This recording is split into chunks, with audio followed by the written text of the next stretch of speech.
करना चाहोगे फिर मोटिवेशन लेना चाहोगे? क्या एक बार अगेन रिपीट करिए। ओके तो हाँ ठीक है, तो जर्नी 2 मिनट की रहेगी। ओके ठीक है गाइस, 2 मिनट बोल के 10 मिनट लेने वाला हूँ मैं, तो मैं स्टार्ट करता हूँ। तो हो सकता है कि कुछ लोगों को अच्छी लगे, कुछ लोग इंस्पायरिंग हो, या फिर कुछ लोगों को थोड़ा क्यों रखूंगा, ये सारी कुछ चीज आपको एक्सप्लेन करने वाला हूँ। तो होप सो कि आप एंजॉय करोगे नेक्स्ट 5 to 10 मिनट मेरी बातों को। तो गाइस स्टार्ट करते हैं। ऊपर वाला तुम बोल रहे, जर्नी एकदम सिंपल थी, नीचे वाला सिंपल भी थी, एडवेंचरस भी थी काफी सारी। जैसे शुरुआत करते बचपन से, कि बचपन से थोड़ा सा मैं शरारती टाइप इंसान था, तो घर वालों ने बोर्डिंग में डाला था मेरे को, बिकॉज थोड़े से परेशान हो चुके थे मेरे से। देन सारी कुछ चीजें मैंने ट्राई करी वगैरह वगैरह। 12th तक आया, 12th तक आते आते एक सपना बता रहा हूँ, ये सारी कुछ काफी सारे लोग रिलेट कर पाएंगे, खास करके जो 18 साल से लेकर 25 साल वाले एज वाले जो लोग हैं, इससे रिलेट कर पाएंगे। तो नेटवर्किंग में आने से पहले जब मैं 12th में था, तो एक छोटा सा टारगेट था, एक ड्रीम था कि KTM बाइक परचेस करी जाए। और बचपन से थोड़ा शरारती, तो घर वाले डरते थे कि KTM बाइक घर वालों ने दिलाई नहीं थी मेरे को। ऐसा नहीं था कि दिला नहीं सकते थे। फैमिली बैकग्राउंड काफी स्ट्रॉन्ग है, लैंडलॉर्ड कह सकते हैं, फिर जमींदार फैमिली से बिलोंग करता हूँ। बट उनको मेरी हरकतों के बारे में पता था कि अगर इसको बाइक वगैरह दिलाई जाए तो ये पक्का कुछ ना कुछ कांड कर देगा। मेरे वर्ड्स थोड़े से अजीब है, बट आप होप सो कि आप इसको मैनेज करिए। ओके तो देन कुछ ऐसा खोज रहा था कि इनकम सोर्स आए स्टडी के साथ साथ, जिससे मैं बाइक वगैरह परचेस कर पाऊँ। तो 12th तक तो कुछ ऐसा मिला नहीं था मेरे को। देन मेरा एक फ्रेंड था, जैसे मैं बचपन से लेकर अब तक मैं हॉस्टल में ही रहा हूँ। घर में बस मैं 7 साल के बाद 2 साल ही मेरे ऐसे बीते कि मैं जो घर में रहा हूँ। 7 साल के बाद, जब मैं 7 साल का था तब से मैं बोर्डिंग में था। एंड 7 साल के बाद अब तक की अगर सफर आपको बताना चाहूँ तो बस 2 साल ही मैं घर पे रहा हूँ। बाकी पूरा जो अब तक का 23-24 साल की जो भी अब तक कहानी है, ये सारी घर से बाहर ही बीती हुई है। तो जब 12th हुई तो BBA में एडमिशन लिया, वहाँ पे मेरे काफी सारे दोस्त थे। एडमिशन भी मैंने ऐसे कॉलेज, BBA से पहले मैंने इंजीनियरिंग में एडमिशन लिया था, बट इंजीनियरिंग में मेरे कुछ आया नहीं, बिकॉज मैं मराठी मीडियम का स्टूडेंट था। तो मैंने सोचा कि जो जिस कॉलेज के अंदर मैं एडमिशन लिया था वो महाराष्ट्र का one of the toppest college था, बट वहाँ पे सारे पढ़ाकू लोग थे। और मैं पुणे में रहता था, तो आपको पता है कि दिल्ली और पुणे का माहौल सेम है। तो वहाँ पे मैं मैनेज नहीं हो पाया, बिकॉज सारे लोग पढ़ाकू थे वहाँ पे। फिर मैंने ऐसा कॉलेज ढूंढा कि जो एकदम मजेदार कॉलेज हो, कि जहाँ से मस्ती वगैरह प्रॉपर सारी कुछ चीजें रहती हो। तो फिर मैंने BBA में एडमिशन लिया, वहाँ पे कुछ दोस्त बने जिनसे मुझे इनकम सोर्स के बारे में पता लगा। तो स्टार्टिंग में मैंने काम करा था गिफ्ट शॉप के अंदर, गिफ्ट आर्टिकल जो होता है, आप जानते हो गिफ्ट आर्टिकल को? आप लोगों ने किसी के लिए गिफ्ट वगैरह परचेस नहीं कराएंगे अब तक? तो बोल सकते हो यस और नो। जोर जबरदस्ती बुलवा रहे हो या फिर आप एंजॉय कर रहे हो?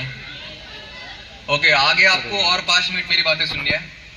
तो मैं यही बोलना चाहूंगा कि आप प्रॉपर रिस्पॉन्स करिए, तब जाके मैं आपको और अंदर की चीजें बताते जाऊँ कि कैसे मैं नेटवर्किंग में आया, क्या क्या चीजें हुई, देन यहाँ तक कैसे चीजें पहुंची।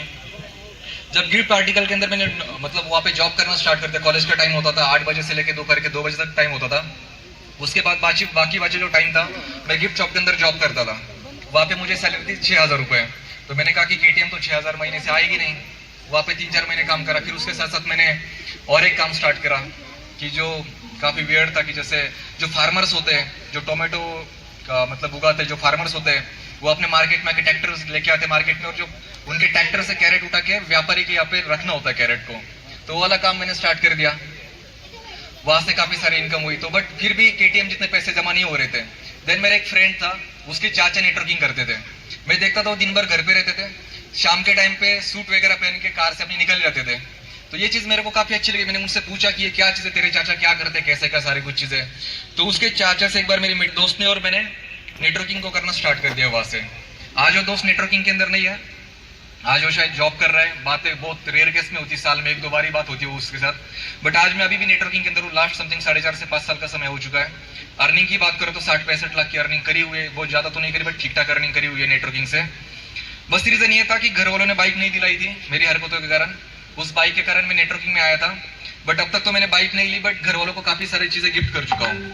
स्टार्टिंग की कंपनी की बात करूँ तो नेटवर्किंग में जब हम आते तो मुझे नॉलेज नहीं था कंपनी कौन सी चूज करे, कैसी कंपनी होनी चाहिए, क्या मतलब क्या डिसाइड करके कंपनी हमें चूज करनी चाहिए। तो कंपनी थी प्रोडक्ट बेस वाली, बाइनरी वाला प्लान था। 6 मंथ तक वहाँ पे काम करा। 6 मंथ के अंदर मैंने 180 लोगों की टीम वहाँ पे बनाई, 180 लोगों की टीम बनाई। अर्निंग की बात करें तो टोटल अर्निंग 9 लाख की हुई थी, बट मैंने विड्रॉल करा था 6.5 लाख रुपए विड्रॉल करा था, 3 लाख। सेकंड कंपनी की अगर मैं बात करूँ तो वहाँ पे 4 मंथ काम करा था, 900 लोगों की टीम बनाई। टीम बनाना मेरे लिए कोई बड़ी बात नहीं, मैं ऐसे टीम बना लेता हूँ अगर आप मेरे को जानते हो तो। फर्स्ट कंपनी अंदर 6 मंथ के अंदर 180 लोगों की टीम बनाई थी, सेकंड कंपनी के अंदर मैंने टीम बनाई थी 900 लोगों की, 4 महीने के अंदर वहां से 6 लाख की अर्निंग करी थी। समथिंग 12-13 लाख की सेविंग हो चुकी थी। उस सेविंग से घर वालों को 2 ट्रैक्टर गिफ्ट करे। अगर अच्छा लगा हो तो आप तालियां बजा सकते हो। ओके ठीक है, कंटिन्यू करते हैं। देन वो कंपनी बेस्ट कंपनी चल रही थी मार्केट के अंदर। हर दूसरी ऐड तेल साबुन पाउडर शैम्पू वाले की होती थी। दुनिया की बेस्ट कंपनी आपको पता ही है कौन सी है? पता है? तो कब आंसर करोगे? आंसर अगर फास्ट आएगा तो फास्ट एंड करूंगा। नहीं मालूम है, सबको मालूम है। तो दुनिया की बेस्ट कंपनी का पार्ट बना। वहां पे समथिंग 6-7 महीने काम करा। 3rd रैंक तक पहुंचा था। वहां पे रैंक आपको पता होगी कौन सी होती 3rd रैंक? ओके, इतना कोई पता है बस? कौन सी? Assistant manager. इधर वाले साइड वालों को नहीं पता है? Okay done. तो रैंक तक क्वालिफाई करा। वहां पे भी काफी अच्छी टीम बनाई थी। 110 लोगों की टीम बनाई थी जो प्रॉपर 30-40 हजार वाले बंदे थे। 3.25 लाख की अर्निंग करी थी वहां से। मजा नहीं आया था बिकॉज स्टार्टिंग में जो कंपनी में काम करा था वहां पे दबा के अर्निंग करी थी, अच्छी अर्निंग करी थी एज एज ऑफ 19 to 20। तो यहाँ पे मेरे को मजा नहीं आया। देन इंडिया की बेस्ट कंपनी का पार्ट बना। इंडिया के जो बेस्ट मोटिवेशनल स्पीकर है उनकी टीम का पार्ट रहा। बिल्कुल ओके तो वहां पे काम करा। वहां पे समथिंग 100 दिन काम करा। प्रॉपर 100 डेज वहां पे काम करा। 3 से 3.5 महीने वहां पे काम करा। 3.5 महीनों के अंदर 750 लोगों की टीम बनाई। ओके अच्छा लगा। इस साइड क्या सीन है? धक्के वाले सीन है क्या सारे? मतलब बोलना पड़ता है? ओके चलो बढ़िया है जो भी है। वहां पे काम करा। वहां पे 750 लोगों की टीम बनाई। कंपनी का सामान बेचा था। 18 से 20 लाख का सामान बेचा था। पॉकेट के अंदर ओनली आए थे 70 से 80 हजार रुपए आए थे। बिल्कुल भी मजा नहीं आया। देन नेटवर्किंग से बाहर हो गया। फिर पता लगा कि नेटवर्किंग के अंदर लकीली पैसा कमाया जा सकता है। स्टार्टिंग की 2 कंपनी में कमाया था। लास्ट वाली 2 कंपनी के अंदर पैसा नहीं कमाया जा सकता था तो नहीं कमाया। देन खेती करना स्टार्ट कर दिया। खेती में काफी सारा इंटरेस्ट है बिकॉज बचपन से शहर में रहा हूँ। 2 साल घर पे रहा था लॉकडाउन के टाइम पे। तो मजा काफी आया मेरे को घर पे। सीमेंट वाले जंगल से निकल के प्रॉपर ग्रीनरी में आ गया था मैं। प्रकृति के सहवास में आ गया था। तो वो चीजें मेरे को काफी अच्छी लगी थी। हाँ बजा सकते हो। उसके बाद खेती करके भी मजा नहीं आया। स्टार्टिंग में मजा आया, उसके बाद मजा नहीं आया बिकॉज हर टाइम में ऐसा इंसान हूं कि मैंने यहाँ पे टैटू करा है। अगर आप देख सकते हो एडवेंचर वाला टैटू करा हुआ है कि मेरे को जिंदगी में उतार चढ़ाव काफी ज्यादा पसंद है। सुख शांति वाली जिंदगी मेरे को नहीं, मतलब जी नहीं जाती मेरे से। तो खेती सुकून से हो रही थी। खेती सुकून से हो रही थी बट वहां पे मजा नहीं आ रहा था। देन मैंने कहा कि फिर से स्टार्ट करते कुछ ना कुछ। फिर मार्केट के अंदर एफिलिएट मार्केटिंग चल रहा था। एफिलिएट मार्केटिंग का पार्ट बना। फर्स्ट कंपनी ज्वाइन करी थी। 600 रुपए वाली कंपनी ज्वाइन करी थी। पर्सन को 400 रुपए कमाने के लिए पर्सन को आधा 1-1 घंटा क्लोज करने के लिए कॉल पे टाइम देना पड़ता था। उसमें बिल्कुल भी मजा नहीं आया। फिर एट ए टाइम और 2 कंपनी सेम टाइम पे 3 कंपनी के अंदर काम करता था। एक इंसान को एक साथ ही 3 कंपनी में ज्वाइन कराता था। क्या बोले? देन वहां पे सीन ये हुआ कि वहां पे खुद ही काम करना पड़ता है। आपको अच्छे से पता है एफिलिएट मार्केटिंग के अंदर चीजें क्या होती है कि वहां पे हमें खुद ही एफर्ट करने पड़ते हैं। और मैं थोड़ा आलसी टाइप इंसान हूँ। मेरे से ज्यादा मेहनत नहीं होती। मेरे से काम कराया जा सकता है लोगों के प्लस पॉइंट के लिए। जैसे अगर मैं अगर लोगों को गाइड कर रहा हूँ काम करने में, उनकी अर्निंग होती है इस कारण। मैं उनका कभी किसी का बॉस मतलब बॉसगिरी मेरे को आती नहीं है। जितने भी टीममेट से मैंने कभी उनको टीम नहीं बोला, मैंने उनको बिजनेस पार्टनर्स बोला। आज तक कभी भी किसी पर्सन को ऐसे नहीं बोला ये मेरी टीम का पार्ट, ये मेरी सहकारी है, ये मेरे बिजनेस पार्टनर है, ऐसा मैं बोलता हूँ मेरी टीम को। बिल्कुल बिकॉज टीम ही आज के टाइम पे मेरे लिए सब कुछ है। मतलब जैसे घर वाले जितने मायने रखते मेरे लिए उतना मेरे लिए मेरी टीम मायने रखती है। मेरे बिजनेस पार्टनर्स मेरे लिए मायने रखते हैं। ओके देन एफिलिएट मार्केटिंग के अंदर चीजें डन नहीं हो रही थी। मजा नहीं आ रहा था, किक नहीं मिल रही थी, खुद ही काम करना पड़ रहा था। फिर ढूंढा प्लान। मार्केट के अंदर काफी सारे डॉलर प्रोजेक्ट चल रहे थे, उसका पार्ट बना। स्टार्टिंग में डॉलर प्रोजेक्ट का पार्ट बना। वहां पे 2.25 महीने काम करा था। 230 लोगों की टीम बनाई थी। अर्निंग की अगर बात करूं तो समथिंग 2.5 लाख रुपए की अर्निंग करी थी। सर कह रहे हैं इस कारण तालियां बजा रहे हो, आपको अच्छा लग रहा है? ओके ठीक है, thank you so much. Then वहां पे काम करा था। 2-2.25 महीने वहां पे काम करा था। ठीक ठाक अर्निंग करी थी, अच्छी टीम बनाई थी वहां पे भी। उसके बाद और बेटर प्लान मिला, उसका पार्ट बना। उसमें अर्निंग नहीं हुई। बेटर प्लान तो मिला था बट वहां पे अर्निंग नहीं हुई। फिर मार्केट में काफी सारे स्कैम प्रोजेक्ट वगैरह चल रहे थे। फिर हमने डिसाइड करा कि स्कैम करके पैसा कमाया जा सकता है। तो काफी बिल्कुल, बिकॉज मैं ऐसा इंसान था कि मेरे पास प्रोजेक्ट आते ही रहते हैं। मेरे पास अगर मैं फोन अगर कभी चेक करूँ, आप थक जाओगे प्रोजेक्ट चेक करके। ऐसा सीन रहा तो then at a time something 15-16 project में एक साथ काम करना स्टार्ट कर दिया। सारे जगह पे रिटर्न ऑन इन्वेस्टमेंट वाले प्रोजेक्ट थे, वहाँ पे काम करना स्टार्ट कर दिया।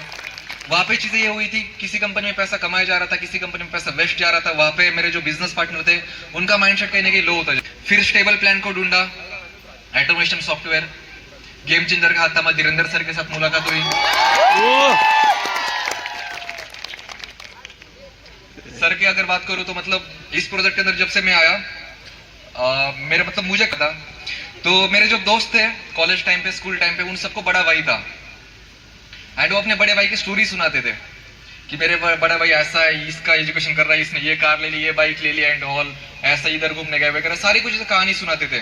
और मैं ऐसा इंसान हूँ कि मैं खानदान के अंदर, मेरी जो जनरेशन है, मैं फर्स्ट लड़का हूँ, तो घर वालों का लाडला था, तो बिगड़ चुका था। मतलब बिगड़ने की सारी हदें पार कर दी थी मैंने। किसी की कुछ चीजें मैं सुनता नहीं था। तो जब मुझे भी लगता था मुझे कोई बड़ा भाई चाहिए, जब सर के साथ काम करना स्टार्ट कर दिया तो वाई वाई की बड़े भाई वाली वाई वाई, तालियां बजा सकते हो।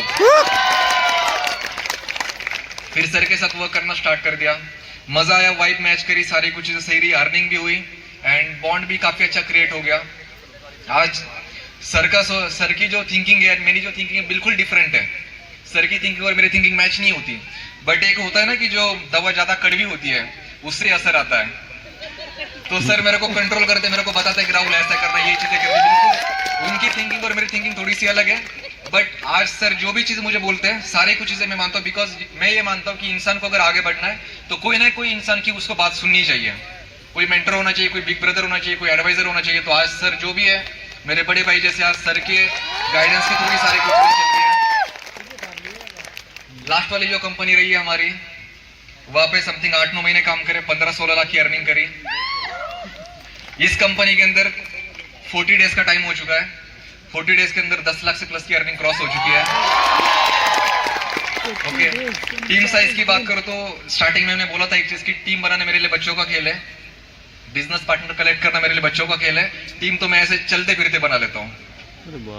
ओके तो अभी इस कंपनी के अंदर अगर मैं बात करूं, इस सिस्टम के अंदर, इस प्रोजेक्ट के अंदर टीम की बात करें तो 3,500 से प्लस की टीम फिर से क्रॉस हो चुकी है।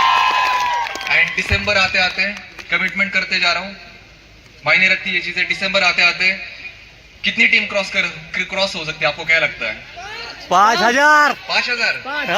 इस साइड वाले 10,000 5,000? इतना छोटा सोचते हो आप? ओके, 10,000 किसने बोला? इधर उनके लिए एक बार तालियां बजाइए। बड़ा था 10,000। तो गाइस दिसंबर आते आते कमिटमेंट कर रहा हूँ कि ये सेम टीम आपको टीम साइज मिलेगी, बिजनेस पार्टनर की आपको अगर काउंटिंग मिलेगी 10,000 से प्लस की मिलेगी। अर्निंग की बात करूं, कमिटमेंट कर रहा हूँ, अर्निंग की अगर बात करें 20 लाख से प्लस की अर्निंग दिसंबर आते आते कर दूंगा। बड़ी बात ये नहीं गाइस कि मैं यहाँ पे पैसे कमा पा रहा हूँ, बड़ी बात यह है गाइस कि हमारे ग्रुप के अंदर हर कोई पैसे कमा पा रहा है। शायद आपको कोई ऐसा पर्सन मिले कि जो हमारे टीम के अंदर पैसा नहीं कमा पा रहा है। कहाँ है 007 वाले? अच्छा, दोनों साइड बैठे हुए हैं। ओके, आप में से कोई ऐसा पर्सन है कि जिसको मजा नहीं आ रहा है काम करने में? आ रहा है मजा बाकियों को? Okay, great guys. तो गाइस सपोर्ट सिस्टम की अगर बात करूं तो टीम को अगर ये सारी चीजें, अगर इतनी अच्छी अर्निंग यहाँ पे हो रही तो बस इसके पीछे एक ही रीजन है, हो सकता है तो आप भी उसको फॉलो करिए। बिजनेस पार्टनर जो भी पर्सन आज अगर मान के चलिए कि अगर मैं 9-10 महीने से काम कर रहा हूँ ऑटोमेशन सॉफ्टवेयर के ऊपर, और कल जो पर्सन गाइड हो रहा है उसके साथ मेरा T1 से कांटेक्ट होता है। मुद्दे की बात अब स्टार्ट हुई है। अगर सारे पर्सन की अगर अर्निंग करने की बात है तो जो भी पर्सन टीम में नया आता है सबसे पहले मेरा कॉन्टैक्ट नंबर उनको शेयर करा जाता है। बहुत सारी चीजों में ऐसा होता है कि अपलाइन से लोगों को छुपाया जाता है वगैरह वगैरह, सारी कुछ अपने तक सीमित रखा जाता है। बट हमारे यहाँ पे ऐसा नहीं है, टीम को खुली छूट है, जहाँ पे जिसको भी जो भी नीड लगे डायरेक्टली राहुल महाराष्ट्र को कभी भी कांटेक्ट कर सकते हैं। ओके, तो गाइस ये छोटी सी जर्नी थी, तो होप सो कि आपको अच्छी लगी हो, मजेदार लगी हो, या फिर किसी पर्सन को अजीब लगी हो। तो ये छोटा सा मेरा एक्सपीरियंस था, ये मैं बोलना चाह रहा था। आपसे भी एक ही चीज बोलना चाहूंगा, अगर आप गेम चेंजर का पार्ट है, अगर आपको जिंदगी में वाकई में कुछ बड़ा करना चाहते हो कम टाइम के अंदर, तो गेम चेंजर के अंदर आपको जो भी चीजें गाइड करी जाती है इसको आपको आंख बंद करके फॉलो करना है, इंप्लीमेंट करना है। काफी सारे लोग होते हैं कि चीजों को सुनते हैं बट इंप्लीमेंट नहीं कर पाते। आज अगर हमारा जो ग्रुप है, अगर इतनी अच्छी अर्निंग हो पा रही लोगों की, बस एक ही चीज है कि हम सबको इंप्लीमेंट करवाते हैं। बस हम लोग उनको सिखाते नहीं है, उनको प्रॉपर काम करवाते हैं। प्रॉपर काम, इसमें बॉसगिरी की कोई बात नहीं है, इसमें हम उनको पार्टनरशिप ऑफर करते हैं। तो हमारी जिम्मेदारी बनती है, अगर कोई पर्सन हम पे ट्रस्ट करके अगर अपने साथ स्टार्टअप कर रहा है तो उसमें हमारी जिम्मेदारी बनती है कि उसकी अर्निंग करवाना। और ये हमारे ग्रुप का each and every person follow करता, तब जाके ये चीजें पॉसिबल हो रही है। अगर आपको भी कुछ कम टाइम के अंदर बड़ा कुछ करना है तो गेम चेंजर के अंदर आपको जो भी चीजें गाइड करी जा रही है, जो भी सेशंस होते हैं, हमारे जो ग्रेट मेंटर्स है, गेम चेंजर के जो फाउंडर है, उनके लिए एक बार जोरदार ताली बजाइए आप। Mister Dhirendra Singh sir, my big brother, and mister Mohit Singh sir, इन दोनों के लिए जोरदार ताली बजेगा। ओके, तो आज मैं जो भी चीजें ग्रो कर पा रहा हूँ, दोनों की कारण ही, सर के कारण ही कर रहा हूँ। ये जो भी चीजें मुझे बोलते हैं, मैं मेरा दिमाग ना लगाते हुए तुरंत मैं चीजों को फॉलो करता हूँ, इंप्लीमेंट करता हूँ। एंड जो भी मेरे बिजनेस पार्टनर होते हैं उनके तक मैं चीजें पहुंचाता हूँ, तब जाके ये सारी चीजें पॉसिबल हो रही है। तो होप्स हो कि गाइस आप भी ये चीजें करो, स्टार्ट करिए, आप भी पैसे कमाइए एंड मजे करिए गाइस। तो मेरे साइड से इतना ही था। Wish you all the best for your future journey. Thank you so much guys. जय हिंद, जय भारत।